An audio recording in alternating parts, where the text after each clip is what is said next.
Ground की दाएं जानिब से दहशत गर्दों की गाड़ी नाकाबंदी पॉइंट की तरफ आ रही है। नाकाबंदी पर मौजूद जवान ने गाड़ी को रोकने की कोशिश की, जबकि गाड़ी ने उसे टक्कर मारते हुए नाकाबंदी तोड़कर शहर में दाखिल होने की कोशिश कर रही है। जबकि नाकाबंदी पर मौजूद हमारे शेर दिल जवान क्यों गाड़ी पर दहशतगर्दों का ताक़ब शुरू कर दिया और पलक झपकते ही दहशतगर्दों की गाड़ी को रोक लिया गया। खूबसूरत अंदाज में जवानों की हौसला अफजाई, तालियों की बूंद लगे।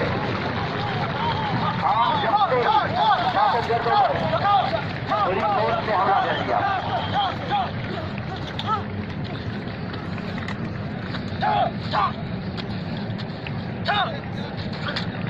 पुलिस फोर्स के जवानों ने भरपूर फोर्स से दहशतगर्दों को ढेर कर दिया और इस मौका से दहशतगर्दों को लेकर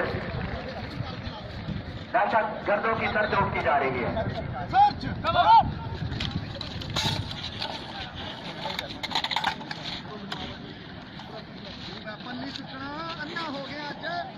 जख्मी दहशतगर्दों को गाड़ी में बिठाया जा रहा है।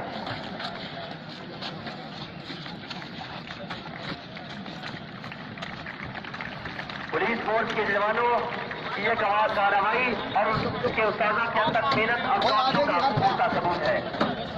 चलो चलो चलो चलो फौरी कुछ भी खूबसूरत अंदाज गिरफ्तार की कमान कर रहे थे assistant sub inspector Mohammad Shahbaz साहब और मोहम्मद